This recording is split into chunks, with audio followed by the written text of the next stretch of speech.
Assalamualaikum warahmatullahi wabarakatuh. Nama diberi Nurul Kamalia binti Kamarudin, merupakan pelajar tingkatan 4 dari SMK Kampung Bahagia Teluk Intan, Perak. Buku yang bertajuk Salahuddin Al-Ayyubi ini merupakan karya Abdul Latif Talib yang merupakan penulis prolifik novel-novel sejarah Islam.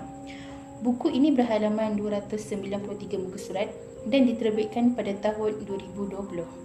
Salahuddin Al-Ayyubi atau nama sebenarnya Yusuf yang lahir pada tahun 543 Hijrah bersamaan 1138 Masihi di Tikrit atau yang terkini dikenali sebagai negara Iran. Ayahnya Nazmuddin Ayyub yang berbangsa Kurdis berasal dari Azerbaijan.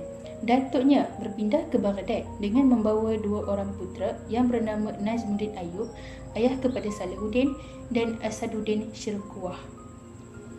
Kemudian ayahnya dilantik menjadi gubernur di Tikrit dan Asaduddin dilantik menjadi panglima tentera. Sejak kecil, Salahuddin diasuh oleh bapa saudaranya Asaduddin, seorang panglima tentera dengan ilmu ketenteraan, dan diasuh oleh ayahnya dengan ilmu agama. Semasa kecil sehingga meningkat remaja, kehidupan Salahuddin sama seperti kanak-kanak yang lain kerana tidak ada tanda-tanda beliau akan menjadi masyhur apabila dewasa kelak. Salahuddin dididik dan dibesarkan seperti pemuda Kurdis yang lain. Apabila meningkat dewasa, beliau menjadi pemuda yang cekap menunggang kuda, lalu menyertai tentera berkuda Sultan Aleppo. Kemudian, beliau diarahkan berpindah ke Mesir, walaupun pada mulanya beliau menerima perintah itu dengan hati yang berat kerana hatinya lebih mencintai kota Aleppo. Walau bagaimanapun, selepas berada di Mesir, Salahuddin Al-Ayyubi berubah menjadi seorang yang sangat cintakan agama Islam. Beliau bercita-cita merebut kembali Baitul Maqdis daripada kekuasaan tentera Kristian. Demi tujuan itu, beliau bercita-cita memperkuatkan angkatan tentera Islam. Impian itu tercapai apabila Sultan Nuruddin yang memerintah Mesir mangkat, lalu Salahuddin dilantik menjadi ketua angkatan tentera Mesir. Bintangnya terus bersinar. Beberapa tahun kemudian, beliau dilantik menjadi Perdana Menteri Mesir. Bagi menguatkan pemerintahannya, beliau menyatukan Mesir, Syria, Hijaz dan Yaman di bawah satu pemerintahan.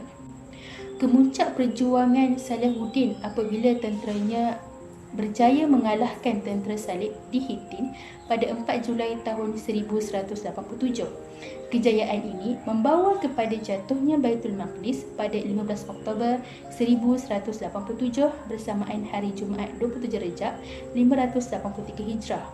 Ketika kota Jerusalem ditawan oleh tentera Salim pada 15 Julai 1099, keadaan begitu menyayat hati. Tentera Salib bertindak kejam dengan membunuh hampir kesemua penduduk yang beragama Islam, termasuk wanita, orang tua dan kanak-kanak. Pembunuhan kejam itu dilakukan selama seminggu sehingga tidak ada lagi penduduk Islam di kota Jerusalem yang terselamat. Sebelum sampai ke kota Jerusalem, tentera Salib di bawah pimpinan Raja Raymond menakluk satu tempat bernama Ma'aratul Nu'man. Di situ, mereka membunuh lebih 100,000 umat Islam dan melemparkan mayat mereka ke dalam api. Namun, apabila kota Jerusalem berjaya ditawan oleh tentera Islam pada 15 Oktober tahun 1187, berlaku sebaliknya. Salahuddin Al-Ayyubi memerintahkan tentera Islam memberi layanan yang baik kepada tawanan. Tidak ada seorang pun penduduk Kristian di kota Jerusalem yang dibunuh atau dianiaya.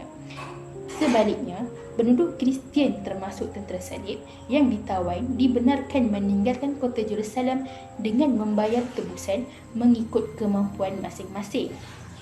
Selepas berjaya menawan kota Jerusalem dan mengikat perjanjian perdamaian dengan tentera Salib, Salahuddin Al-Ayyubi kembali ke Damsyik. Pada 16 Safar 598 Hijrah, Salahuddin Al-Ayyubi jatuh sakit. Beliau kemudiannya meninggal dunia pada malam 27 Safar 598 Hijrah bersamaan Mac tahun 1193 ketika berumur 55 tahun dan dikebumikan di Damsyik, Syria. Pengajaran yang diperolehi dalam novel ini ialah Salahuddin Al-Ayyubi mempunyai sifat yang suka merendah diri, apabila melakukan sesuatu pekerjaan yang menjadikan beliau sangat dihormati, disayangi dan disegani oleh semua lapisan umat Islam pada masa itu. Selain itu, beliau sentiasa memberikan seluruh tenaga dan usahanya dalam mencapai sesuatu tujuan. Contohnya, sewaktu ingin membina satu empayar Muslim yang kuat untuk dijadikan benteng pertahanan serta bertujuan untuk menghalau penganut Kristian keluar dari Baitul Maqdis. Madah diungkap santun bitara, pantun dilantun mengusik hati. Salah dan silap tu terbicara, pohon diampuni seikhlas hati. Itu sahaja dari saya. Sekian, terima kasih.